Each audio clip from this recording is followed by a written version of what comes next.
Did the dinosaurs really go extinct millions of years ago, or did they actually at one point roam with humans?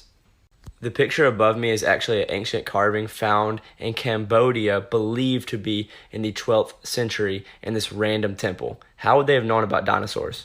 These figurines above me were actually found in Mexico, and through carbon dating, they found out that these were apparently from the year 2500 BC.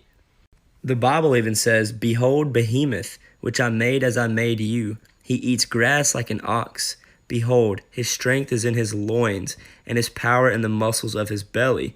He makes his tail stiff like a cedar tree." Many archaeologists believe that this behemoth was this animal known as the Brontosaurus or Brachiosaurus. Here's a list of scientists today who believe this to be true. Feel free to pause. I hope you guys like this video. Comment what you think. I am honestly curious. This is the delta print. Some think this human footprint right here is fake, carved. Take a good look at it. Does that look carved to you? What's amazing about it is that there is a dinosaur footprint superimposed over it in the same strata. Dinosaurs are supposedly died out 66 million years ago, which means this print, this stone, this artifact should not exist. But it does. Further proof of a worldwide flood where dinosaur and humans once roamed at the same time. Evidence that confirms man and dinosaurs lived together. Here's one out at Havasupai Canyons. Here's one out at Natural Bridges National Monument. Here's another one out at San Rafael Swell in Utah. Here's one up at Lake Superior in Canada. Over in Angkor in Cambodia, the Ishtar Gate in Babylon, built by order of Nebuchadnezzar. It's got a reptilian tongue, scales, hip structure so that it raises its body up off the ground. By technical definition, that's a dinosaur. What you're seeing right here is pottery from Central America from the 1200s. And right there, look at that. That's a squirrel. You can tell that's a squirrel. And on this one, that's a frog. But on this one, I don't know about you folks, but that looks like a dinosaur, which weren't understood as far as the way they looked until the 1800s. What's it doing on a 1200 AD pot? Hello, my friends. Today we're going to go over if dinosaurs coexisted with humans and if they still exist with humans. So if you look here, in 1841, Richard Owen coined the word dinosaur, and it originates from two Greek words, dinos, terrible, powerful, wondrous, and sauros, lizard people. Anyway, before 1841, we think people just called them dragons. And you see this right here? This was found at the third largest bridge in the world in southeastern Utah. It's the third largest natural bridge, and it was believed to be made from anywhere to 515,000 years ago. The carvings are believed to be the work of the Anasazi Indians who once lived in that area of southeastern Utah. Next to that picture of the dinosaur is a circled picture of this man. So, as you can see, humans were hunting dinosaurs. On to our next slide. The Khmer civilization once flourished in the Southeast Asian territory of Angkor. Hindu and Buddhist kings during the 8th and 13th centuries built majestic stone temples throughout the area. Okay, so you see that arrow? Let's zoom in. Alright, getting a little bit closer, and bang! That's what it looks like, up close. What you mean? That's a Stegosaurus, bro. And let's not forget that thousands of pterodactyl sightings reported every year in North America. I'm not gonna lie, I think I saw one once, but let me know if any of you have seen one or thought you saw one. Because we're being lied to. And humans coexist? And is there any evidence to that fact? What I'm going to show you here on my screen is a photograph of a giant human footprint next to a dinosaur print. Let's take a look. These are a collection of the photos that we're retouching for the re-release of the book Valley of the Giants. Now, let me get the reflection off of there. Is that a dinosaur footprint? Absolutely it is. Three-toed. Most of the dinosaurs are three-toed. But what is that? And yes, they are just several inches apart in limestone in the Paluxy River in Glen Rose, Texas. And they weren't small. They were large. They were anywhere between 13 inches, 19 inches, 22 inches. Same limestone. This limestone has been dated to 105 to 110 million years.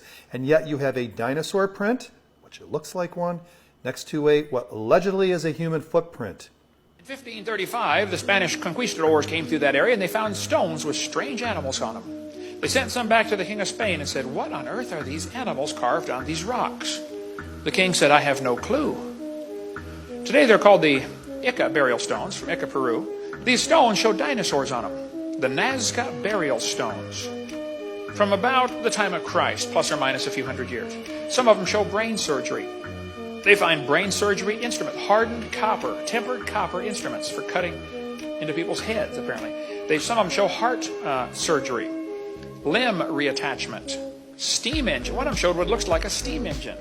Strange things are found on these Ica stones in Peru, but quite a few of them, over 500 I believe, show dinosaurs. Here's one from our museum. Shows a dinosaur holding a guy by the head.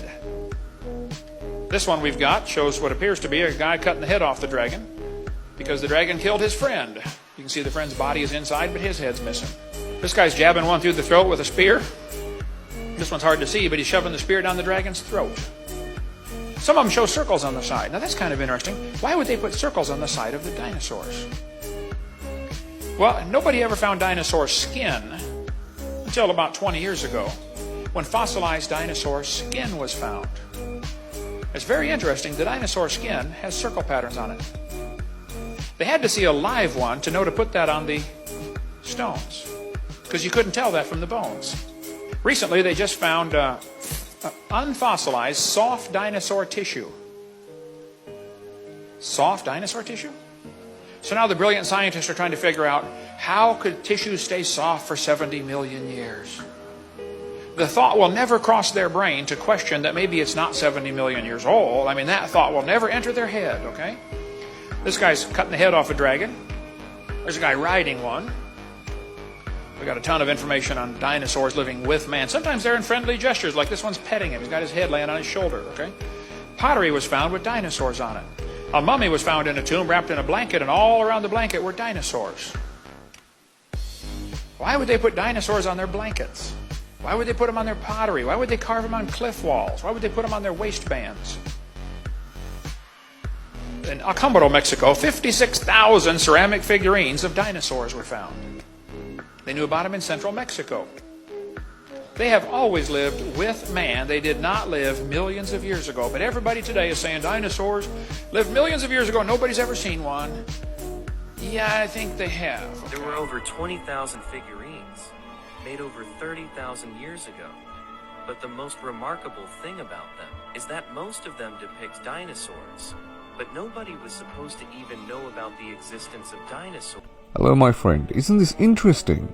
How did ancient humans know what dinosaurs looked like if humans and dinosaurs lived millions of years apart? So here's the issue, these figurines were dated in the early 1970s, and if you read down here, they were dated to around 2500 BC.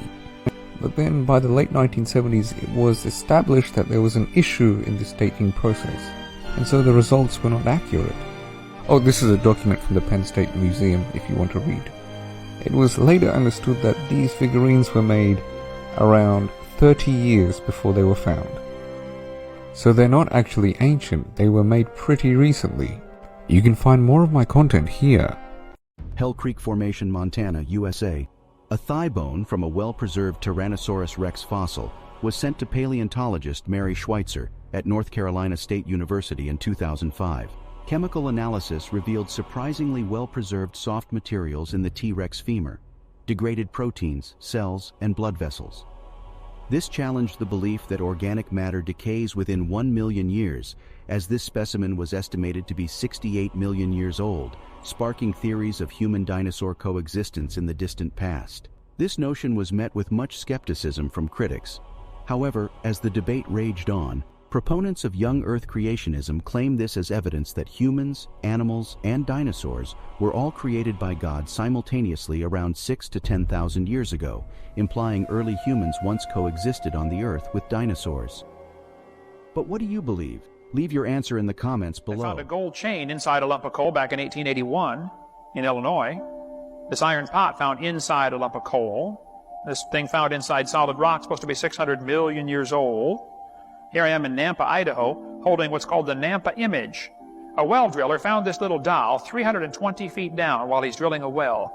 This battery thing was found in Iraq, supposed to be a 2,000-year-old battery. They knew about electricity a long time ago. The Egyptians knew about electricity and knew how to electroplate things. Workers found human bones and a copper arrowhead in a vein of silver. Advanced stone tools were found in a gold mine in California.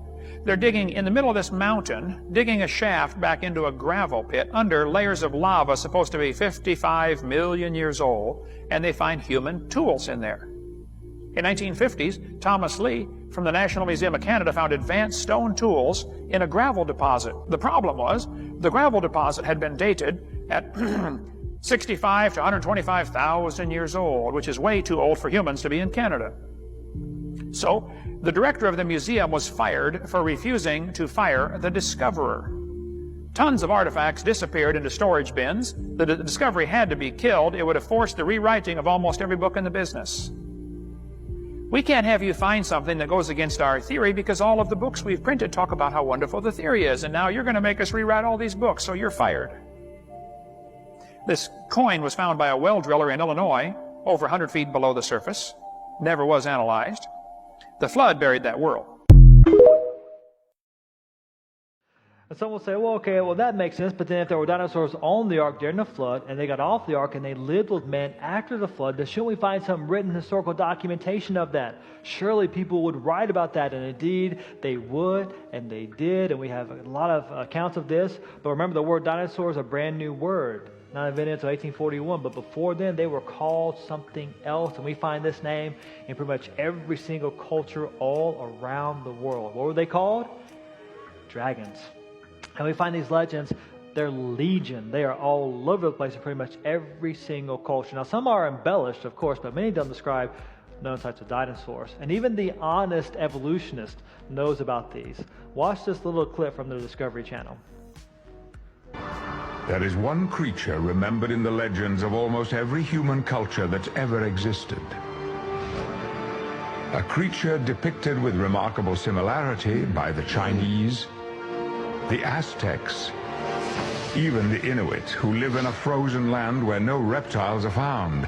Even they have stories of this animal, the dragon. Cultures from different continents, people who had no contact with one another, yet all of them have stories describing the same mythical animal. Could it be these stories were more than myth? What if we discovered that this creature that haunts our imagination had once been real? Now, of course, they'll try to explain those away with an evolutionary worldview, but the point is they acknowledge the legends. And there are so many of these. We have whole books on this issue. Just a few examples very quickly. St. George is said to have killed a dragon around 275 AD. And the description of the dragon that he killed fits that of a dinosaur known as Baryonyx. And in that very same region, we do find bones of Baryonyx. A city in France, renamed in honor of the dragon that was killed there, described as bigger than an ox with long, sharp-pointed horns on its head. Maybe a triceratops of some sort. Marco Polo, the man, not the game, reported in 1271 AD that the emperor in China used dragons to pull his chariots in his parades.